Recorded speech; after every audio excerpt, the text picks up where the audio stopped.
There's a specific kind of fat that diet and cardio almost never fully touch. It sits behind your abdominal wall, packed around your organs, lighting up on a DEXA scan like a heat map of metabolic damage. Visceral adipose tissue.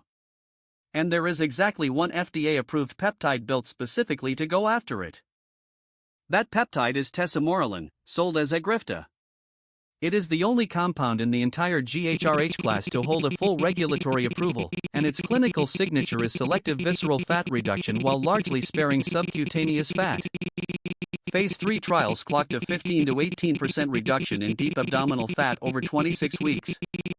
Not total body weight. Just the dangerous stuff. Now here is where most people confuse it with injectable human growth hormone. Exogenous HGH floods your system with a constant, supraphysiological level of GH that overrides your body's own regulatory machinery and shuts down natural production. Tesamorelin does the opposite. It is a GHRH analog that commands your own pituitary to pulse out its own growth hormone, keeping every feedback loop intact. The pituitary still decides how much GH to release, somatostatin feedback stays active, and the downstream biology looks far closer to natural pulsatility than anything you get from a needle full of recombinant HGH.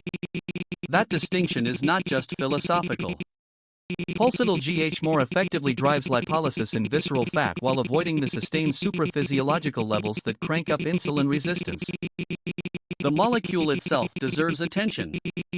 Tesamorelin carries a trans-3-hexanoic acid group attached at its N-terminus, which confers resistance to enzymatic cleavage and extends its biological activity. That modification is why it hits harder and lasts longer than older GHRH peptides. Visceral fat has a higher GH receptor density than subcutaneous fat, so when that pituitary pulse fires, it lands disproportionately on the deep abdominal depot. The standard protocol is 1 to 2 milligrams injected subcutaneously once daily. Most practitioners dose it at night before bed to amplify the body's natural nocturnal GH pulse. The injection goes into the abdomen using a standard insulin syringe, full dose from day 1, no ramp-up required. But here is the rule you absolutely cannot violate. Insulin blunts growth hormone release. If you pin tesamorelin with food in your stomach, especially carbohydrates, you are paying for an expensive peptide to do essentially nothing. Fasted dosing produces a dramatically stronger GH pulse. The protocol demands at minimum 2 to 3 hours of strict fasting before injection, no exceptions.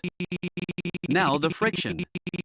Prolonged GH elevation has a known metabolic cost. It can push glucose higher by antagonizing insulin at the cellular level. This is not theoretical.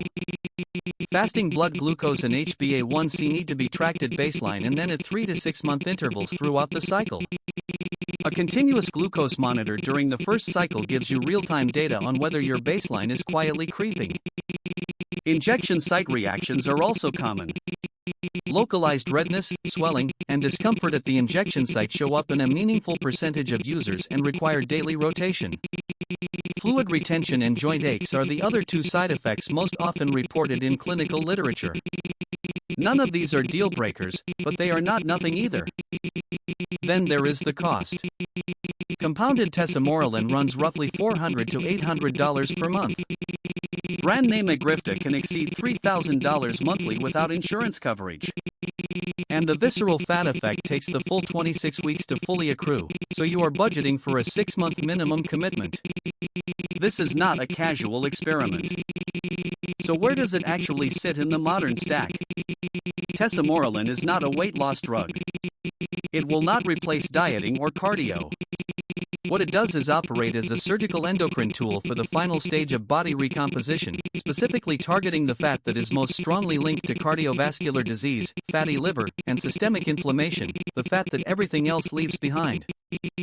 If you have already done the work, dropped body fat, tightened up everywhere else, and there is still a ring of deep visceral fat that refuses to move, that is a mechanism gap, not a discipline gap.